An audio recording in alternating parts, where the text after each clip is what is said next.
وہ سیاسی پارٹی ہیں اور ان کی خواہش ہے کہ وہ تلنگانہ اور آندھرا پردیش سے باہر نکلیں اور اپنی ایک شناخت بنائیں، تو بہرحال ان کا بھی حق ہے۔ جسے درست ہے، یہ مشورہ جو مولانا سجاد صاحب نے دیا ہے بہت ہی درست ہے، اس لیے کہ یہ ہر جگہ لڑیں گے تو اس کا نتیجہ ہم کو معلوم ہے کیا ہوگا، اور اس سے پہلے بھی ہو چکا ہے، ہم دیکھ چکے ہیں کہ لوگ جو ہے 2000 3000 کے ووٹ سے جو ہارتے ہیں اور جیتتے ہیں، تو ایسی جگہ پہ جا کر کے ٹانگ اڑانا ضرور مناسب نہیں ہے اگر اور میں سمجھتا ہوں کہ ان کی بھی یہ کوئی منشا نہیں ہوگی، اگر وہ 2 3 4 5 6 سیٹیں جو ان کے لیے نزدیک بڑی پکی ہیں تو کوئی نقصان نہیں ہے، سیاسی پارٹی وہ بھی ہیں، لیکن ایک بڑے مقصد کو ان کے سامنے رکھنا چاہیے۔ وہ اس سے پہلے بھی انہوں نے بہار میں کیا تھا کہ بہت سی جگہوں سے نہیں لڑے تھے وہ، بلکہ صرف چند جگہوں سے لڑے تھے۔ میں سمجھتا ہوں ایسے ہی ان کو یوپی میں بھی کرنا چاہیے۔ بہرحال یوپی میں جس طرح سے چناو کا ماحول لگاتار 80 بنام 20% کے نام پر بنایا جا رہا تھا، اس کے باوجود جو نفرت کار ہیں انہیں کھلا چھوڑ دیا گیا۔ کل ایک گرفتاری ہوئی ہے وسیم رضوی کی، لیکن یتی نرسمہانند ابھی تک پوری طرح سے آزاد گھوم رہے ہیں اور اسی کے ساتھ وہ انشن پہ بیٹھے ہیں، پولیس والوں کو دھمکی دے رہے ہیں، لیکن اب تک کوئی گرفتاری نہیں ہے۔ ہمارے ساتھ موجود ہیں ظفر الاسلام صاحب۔ صاحب، میرا پہلا سوال آپ سے یہی ہے کہ اب تک یتی نرسمہانند کی کوئی گرفتاری نہیں ہوئی ہے، سپریم کورٹ کے آرڈرز بھی آ چکے ہیں، اس کے باوجود وہ پولیس کو مارنے تک کی دھمکی دے رہے ہیں، لیکن کوئی کارروائی نہیں ہے۔ آپ اسے کیسے دیکھتے ہیں؟ کہ یتی نرسمہانند جو بھی نام اس کا ہے، اس آدمی کو تو آج نہیں سال پہلے گرفتار ہونا چاہیے تھا۔ اس آدمی مستقل کر رہا ہے، لوگوں کو مار رہا ہے، پیٹ رہا ہے، گالیاں دے رہا ہے، اسلام کو دنیا بھر سے ختم کرنے کی بات کر رہا ہے۔ خود دلی کے اندر ابھی چند مہینہ پہلے اس نے یہاں پہ پریس کلب آف انڈیا جو ہے یہاں سے آ کر کے چنوتی دیا ہے اور یہ بات کہی ہے کہ ہم ساری دنیا سے اسلام کو ختم کریں گے۔ اس کی گرفتاری تو بہت پہلے ہونی چاہیے تھی، اور اب بھی افسوس ہے کہ اس کی گرفتاری نہیں ہو رہی ہے، بلکہ ایک جو ان کا مہرہ ہے، بہت ہی معمولی مہرہ وسیم رضوی جو ہے، اس کی کیا حیثیت ہے، اس کو گرفتار کر کے دکھا رہے ہیں، تو وہ گویا لوگوں کو بچا رہے ہیں، اس لیے کہ جو 3 دن تک دھرم سنسد ہوا اس میں ایک آدمی تو نہیں بولا۔ 3 دن تک بولنے میں میں سمجھتا ہوں کچھ نہیں تو 50 100 آدمی رہے ہوں گے جو بولنے والے ہیں، اور سب کے ویڈیو بھی گھوم رہے ہیں، بہت سے ویڈیو ہم نے دیکھے ہیں، طرح طرح کے چہرے، طرح طرح کی، یہاں سے آئے ہیں وہاں سے آئے ہیں، یہ گرو ہیں وہ گرو ہیں، مالک کون سا، اور انہوں نے سب نے کسی نے کوئی کمی نہیں چھوڑی، بلکہ جو اس نے یہ بات کہی مسلمانوں کو ختم کرنا ہے، اور پولیس کو بلا رہا ہے، آرمی کو بلا رہا ہے کہ آؤ اس کام میں شریک ہو، بھائی یہ تو پوری غداری کی بات ہے۔ سیدھے غداری تو یہ ہوتی ہے جو کسی بیچارے کو کچھ بولنے پہ، یا بیچارے کوپن کو جو ہے وہاں پر جو ہے وہ رپورٹنگ کرنے گیا تھا اس کو پکڑ لیا، یا میرے خلاف بلا وجہ کویت کا شکریہ ادا کرنے پر جو ہے سیڈیشن لگا دیا، وہ تو سیڈیشن وغیرہ نہیں ہے۔ سیڈیشن یہ اصل میں ہے جو کہ پورے ملک میں ایک نفرت اور ایک سول وار قائم کرنے کی ایک جدوجہد ہے، اور جس سے کہ ماحول خراب ہوگا، دینی ماحول خراب ہوگا، سیاسی ماحول خراب ہوگا، سماجی ماحول ہوتا ہے وہ خراب ہوگا، ہر چیز خراب ہونے والی ہے۔ بلکہ دنیا میں کہا گیا ہے، باہر بھی، یہاں تک کہ اقوام متحدہ نے بھی کہہ دیا ہے کہ یہ جو ہے وہاں پہ ایک سول وار کرنے کی سازش ہے، اس کے باوجود بھی اس کی وجہ کیا ہے میں بتاتا ہوں۔ اس کی وجہ یہ ہے کہ جو لوگ آج حاکم ہیں ان کی جو ہے یہ گراؤنڈ فورس ہے، یہ زمین پر یہ کام کرنے والے لوگ ہیں، بیٹھے اوپر ہیں، وہ پروٹیکشن دے رہے ہیں ان کو، کوئی بات نہیں کر لو، اس لیے کہ مقصد اصل میں دونوں کا، جو اوپر بیٹھے ہوئے جو نیچے بیٹھے ہوئے، سب کا مقصد ہے پولرائزیشن، لوگوں کو بانٹنا۔ جو 20 اور 80 والی بات ہو رہی ہے وہی چیز ہے۔ ایک صاحب بہت ہی قاعدے سے بول رہے ہیں 20 80، کہیں گے 20 تو وہ کرمنل ہوتے ہیں، کون کون ہوتے ہیں، لیکن دنیا کو معلوم ہو گیا، سننے والوں کو معلوم ہو گیا کہ 20 80 کا کیا مطلب ہوتا ہے۔ مقصد ہی یہی ہوتا ہے۔ جب مودی جی آ کہتے ہیں کہ ان کے کپڑے سے پہچان لو گے، معلوم ہے، اس لیے کہ وہ بڑے پد پہ بیٹھے ہوئے ہیں تو وہ اس طرح کی بات نہیں کر سکتے ہیں جیسے کہ عام آدمی کرتا ہے، لیکن یہ نیچے بیٹھا ہوا ہے، تو یہ نیچے جو گراؤنڈ فورس ہے جو کہ لنچنگ کرتے ہیں، جو کہ گھر واپسی کے نام پہ دنگا پھیلاتے ہیں، جو کہ کنورژن کے نام پہ کتنے لوگوں کو جیل میں رکھا ہوا، خود یو پی کے اندر میں سمجھتا ہوں 350 لوگ اس وقت جیل میں ہیں تو یہ گراؤنڈ فورس ہے، اور اوپر والی جو فورس ہے اس کو بچا رہی ہے، اس کو معلوم ہے ان کو. جیسے یہ لوگ بولتے ہیں، ان کے جو ان کے مظاہرے ہوتے ہیں، جو ان کے پروٹیسٹ وغیرہ ہوتے ہیں، جو بھی آتے ہیں باہر، یہ کبھی دنگے بھی کرتے ہیں، اس میں یہ ایک نعرہ ان کا بہت عام ہے کہ اندر کی بات ہے، پولیس ہمارے ساتھ ہے. اصل میں یہ اصل بات ہے، وہ بول دیتے ہیں، یہ بیوقوفوں کو نہیں بولنا چاہیے تھا، لیکن وہ بول دیتے ہیں اس بات کو. تو اصل بات یہی ہے کہ اوپر کے لوگ ان کو بچا رہے ہیں، اس لیے کہ یہ نیچے والے لوگ جو ہیں وہ جو پولرائزیشن والا کام ہے وہ کر رہے ہیں. اور جب تک یہ ان کا کام کرتے رہیں گے انہیں کچھ بھی نہیں ہوگا. اگر یہ گرفتار بھی ہوتے ہیں، حالانکہ اتنا مطالبے ہوئے، کیا کیا ہوا، اب جبکہ سپریم کورٹ تک نے اس میں نوٹس لے لیا ہے، تو اس کے بعد فوراً چاہیے تھا کہ وہ ایک آدمی نہیں بلکہ 50-60 آدمی کی گرفتاری وہاں ہونی چاہیے تھی، لیکن کسی کی نہیں ہے. کسی نے تو فیسلیٹ کے وہاں کیا ہوگا، کسی نے وہاں بکنگ کرائی ہوگی. وہاں پہ جو سارے جو کام ہیں ایسے تو نہیں ہو جاتے، کوئی اتنی بڑی 3 دن کی جو ہے اتنی بڑی بیٹھک ایسے نہیں ہو جاتی ہے. تو اس کو نہ کرنا، اس لیے کہ ان کو معلوم تھا کہ وہ کریں گے. اور اگر یہ ان کو گرفتار بھی کرتے ہیں دکھانے کے لیے، تو چند دن کے لیے ہوگا، آپ دیکھ لیجیے گا. وہ چند دن کے لیے جائیں گے، بہت آسائش سے آرام سے جو ہو جیل میں رہیں گے، اور اس کے بعد ان کو بیل مل جائے گی. جبکہ اوروں کو بیل نہیں ملتی. دیکھ لیجیے کتنے لوگ بیچارے بیٹھے ہوئے ہیں، ان کو بیل نہیں. کوپن جیسا آدمی جرنلسٹ ہے، اس کو بیل نہیں مل رہی ہے. اس کے علاوہ جو لوگ جو ہے جو نکسلائٹ کے نام پہ گرفتار ہیں، جبکہ ان کا کوئی تعلق نہیں ہے.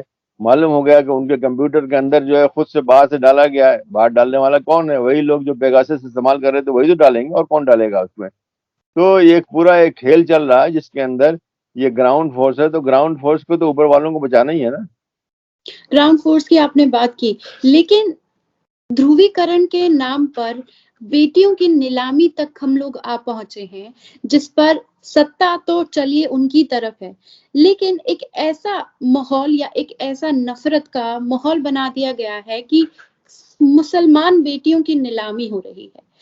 نوئیڈا پولیس نہیں پکڑ پائی آپ کی، دلی کی پولیس کچھ نہیں کر پائی، مہاراشٹر پولیس نے گرفتاری کی، لیکن اس کے باوجود اب تک جو سامنے آیا ان کی جو عمر ہے وہ 17، 18، 19، 20، 21 سال. کیا ہمارا سماج اتنا بیمار ہو گیا ہے ظفر صاحب کی اب بیٹیوں کی نیلامی کر کے بھی ان کو سیٹسفیکشن نہیں مل پا رہا ہے؟ نہیں نہیں، دیکھیے جو نیلامی کرنے والے ہیں ان کا بھی وہی مقصد ہے جو کہ یہاں پہ جو ہریدوار میں جو درد نسد ہوا، اس کا وہی مقصد ہے. وہ سب پولرائزیشن والا کام ہے. نیلامی کوئی اصل میں نہیں ہو رہی ہے، جی جی جی جی جی. صرف ایک بدنامی کے لیے جو ہے، اور یہ ایک میسج بھیجنے کے لیے کہ دیکھو اگر تم بولو گے، دیکھو اگر تم لکھو گے، دیکھو اگر تم باہر آؤ گے، دیکھو اگر تم پردرشن کرو گے تو تمہارا ہم یہ گد بنائیں گے. تو بھائی کسی بھی انسان کے ساتھ، وہ مرد ہو یا عورت بھی ہو، اگر اس کو اس طرح سے ذلیل کیا جائے، اگر کل ایک مرد کو بھی نیلام کیا جائے، تو بیچارہ اپنے محلے میں نکل کر کے اس کو نکلنے میں شرم آئے گی اس کو. تو بالکل. یہ لوگوں کو بے عزت کرنے کے لیے ہے یہ کہ دیکھو مت بولنا. لیکن مجھے امید ہے کہ یہ جو اس طرح کی جو خواتین ہیں جو ہماری بہت ہی دلیر اور بہادر ہیں، ان پر اس کا کوئی نہیں اثر ہوگا، بلکہ اس کا الٹا ہی اثر ہوگا. اس کا انشاءاللہ یہ جو چیزیں آتی ہیں اس کا الٹا اثر ہوتا ہے. لیکن جو کرنے والے ہیں ان کا مقصد وہی ہے جو کہ جو ہریدوار کا دھرم سسد والے تھے، یا یہ جی جو بیٹھے ہوئے ہیں، ان کا جو مقصد ہے پولرائزیشن کرنے والا، وہ وہی ہے. ایک ہی مقصد ہے، الگ الگ طریقے سے ہوتا ہے. کہیں پہ لنچنگ ہوتی ہے، وہ بھی وہی ہوتا ہے. لنچنگ جو ہے اصل وہ مقصد تھوڑی ہے. لنچنگ کر کے جو ویڈیو بھیجے جاتے ہیں اس سے پولرائزیشن ہوتا ہے. پھر ویڈیو ہزاروں لاکھوں لوگ دیکھتے ہیں اور اس کو شیئر کرتے ہیں. دیکھو کیا ہو رہا ہے، دیکھو جو یہ اب ہمارے جو اس وقت جو حاکم آئے ہوئے ہیں انہوں نے کتنا آسان بنا دیا ہمارے لیے جو ہے کچھ لوگوں کو مارنے پیٹنے کے لیے. تو یہ کہا، ایک ہمارے ایک جرنلسٹ جو ہے اس نے یہ لکھا، اس نے RSS کے ایک آدمی سے پوچھا کہ بھائی یہ کیوں ہے، تو وہ ان کا جواب کیا تھا کہ اسی بہانے وہ لوگ جو ہے بہادر بن رہے ہیں. بتائیے، کسی کو مار پیٹ کر کے، کسی کو قتل کر کے آپ بہادر بن رہے ہیں، کتنی شرم کی بات ہے. بہادر بننا ہے تو جاؤ، ابھی چین والے بیٹھے ہوئے ہیں، ادھر پاکستان بیٹھا ہوا، جاؤ وہاں لڑائی کرو. وہ تو نہیں کریں گے وہ. اور یہاں پر جو ہے ایک نہتھے لوگ ہیں جو کسی بھی کام کے نہیں. کوئی بیچارہ چھوٹا سا تاجر ہے، کوئی طالب علم ہے، کوئی کیا ہے، اس کو مار پیٹ کر کے سمجھتے ہیں کہ ہم بہادر بن رہے ہیں. تو یہ ایک ہی سب میں چل رہا ہے. اس لیے اس کی وجہ بتاتا ہوں میں. اس کی وجہ یہ کہ یہ حکومت جو ہے، دیکھیے جو حکومت بھی آتی ہے کچھ نعرے لے کر کے آتی ہے کہ ہم یہ وکاس کریں گے، ہم یہ ترقی کریں گے، ہم یہ انڈسٹری جو ہے اس میں لے آئیں گے، ہم اتنے جابس پیدا کریں گے، ہم یہ کریں گے. تو یہ لوگ بھی اسی طرح سے آئے تھے اور لوگ دھوکے میں آ گئے تھے ان کے، سب کا ساتھ، سب کا وکاس وغیرہ، سب کا وشواس، کیا کیا بولتے تھے، تو کر تو نہیں پائے، کچھ بھی نہیں کیا انہوں نے۔ ایک کہا جائے ان سے، جو آپ دیکھیے اکانومی کیسی ہے آج، ابھی کہا گیا ہے کہ 17 سال سے اتنی خراب اکانومی نہیں ہوئی تھی اس ملک کے اندر۔ اور آپ دیکھیے چین جو ہے روز کا روز نیا نیا کام کرتا رہتا ہے، کبھی کوئی جو ہے نا ہیلی پیڈ بنا رہا ہے، کبھی کوئی وہاں پہ گاؤں بنا رہا ہے، کبھی کوئی جو ہے نا برج بنا رہا ہے، اور یہ بیٹھ کے دیکھ رہے ہیں اس کو، بلکہ جا کے مٹھائی پیش کر رہے ہیں اس کو۔ تو یہ ہر طرف ناکام ہے۔ کورونا میں سب نے دنیا میں دیکھ لیا، اس سے بدتر حالت دنیا میں کہیں نہیں ہوئی۔ اور دنیا میں تو دیکھیے ابھی برطانیہ میں، امریکہ میں جو ہے، برطانیہ میں، امریکہ میں وغیرہ میں جہاں پر بھی لاک ڈاؤن ہوتا ہے وہاں حکومت ذمہ دار ہوتی ہے، وہاں حکومت جو ہے لوگوں کو پیسے دے رہی ہے۔ برطانیہ میں ہر آدمی کو 80% جو اس کی تنخواہ ہوتی ہے وہ اس کے اکاؤنٹ میں پہنچتی ہے اس کی۔ تو وہ طریقہ ہے، یہاں تو انہوں نے چھوڑ دیا، بلکہ یہاں تک کہ جو لوگ مرے ہیں ان کی تعداد بھی نہیں رکھی گئی، ان کا کوئی رجسٹر نہیں رکھا گیا کہ کم سے کم ان کو معاوضے دے دیتے۔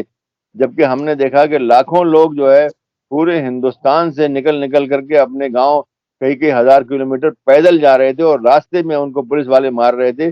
تو یہ ان کا نکما پن ہے، یہ ان کا نکما پن ہے، انہیں کچھ نہیں معلوم، دھڑا دھڑ انہوں نے اس وقت لاک ڈاؤن کیا۔ آج تو صورتحال اس سے خراب ہے، اب کیوں لاک ڈاؤن نہیں کر رہے ہیں؟ اس لیے کہ وہ سب بیوقوفی میں کیا گیا تھا، بغیر سوچے سمجھے کیا گیا تھا، کہ صاحب دنیا کا سب سے زیادہ جو شدید ترین جو ہے، سب سے اسٹرکٹ جو لاک ڈاؤن تو انڈیا میں ہوا تھا۔ لیکن اس کے بعد کیا ہوا؟ اس کے بعد جو گنگا میں ہم نے جو ہے وہ لاشیں بھی تیرتی ہوئی دیکھی، یہی گورنمنٹ تھی۔ تو جب یہ ہر جگہ ناکام ہو گئے ہیں تو ان کے پاس ایک ہی جو ہے، ایک ترب کا پتہ رہ گیا ہے، اور وہ ہے لوگوں کے درمیان نفرت پھیلانا اور نفرت سے ووٹ لینا۔ اور یہی کام جو ہے اوپر والے کچھ نہ کچھ بول کے کہہ رہے ہیں، کچھ کبھی کرتے ہیں، جو 20 اور 80 کی بات کرتے ہیں اوپر والے، وہ نیچے والے دوسری طرح سے کہتے ہیں۔ لیکن بات ایک ہی ہے، میسج ایک ہی ہے، جو سمجھنے والا سمجھتا ہے اس کو۔ ظفر صاحب، اسد الدین اویسی یو پی کی سیاست میں بہت زیادہ چٹکاری لینے والا ایک پولیٹیشین ہو گئے ہیں۔ ہر کوئی اپنے فائدے اور نقصان کے حساب سے اسد الدین اویسی صاحب کا نام یوز کر رہا ہے، لیکن اس کے باوجود کل ایک لیٹر سوشل میڈیا پر پوسٹ کیا گیا جس میں کہا گیا کہ آپ کو 100 سیٹوں پر چناؤ نہیں لڑنا چاہیے۔ جی، میں سجاد نعمانی صاحب کے لیٹر کی بات کر رہی ہوں، آپ اسے کس طرح سے دیکھتے ہیں؟ درست ہے، یہ مشورہ جو مولانا سجاد صاحب نے دیا ہے بہت ہی درست ہے، اس لیے کہ یہ ہر جگہ لڑیں گے تو اس کا نتیجہ ہم کو معلوم ہے کیا ہوگا، اور اس سے پہلے بھی ہو چکا ہے، ہم دیکھ چکے ہیں کہ لوگ جو ہے 2000-3000 کے ووٹ سے جو ہارتے ہیں اور جیتتے ہیں۔ تو ایسی جگہ پہ جا کر کے ٹانگ اڑانا ضرور مناسب نہیں ہے۔ اگر انہیں کہیں لگتا ہے کہ واقعی وہ اپنا سارا کیلکولیشن کرنے کے بعد لگتا ہے کہ ہم جیت جائیں گے، تو کوئی بات نہیں، اس لیے کہ وہ بھی سیاسی پارٹی ہیں، ہر سیاسی پارٹی کو حق ہوتا ہے، مجھے اس سے کچھ نہیں، بی جے پی کو بھی حق ہے کہ وہ الیکشن لڑے، اور کوئی بھی کمیونسٹ پارٹی ہے، فلاں ہے، ٹماٹر، سب کو حق ہے۔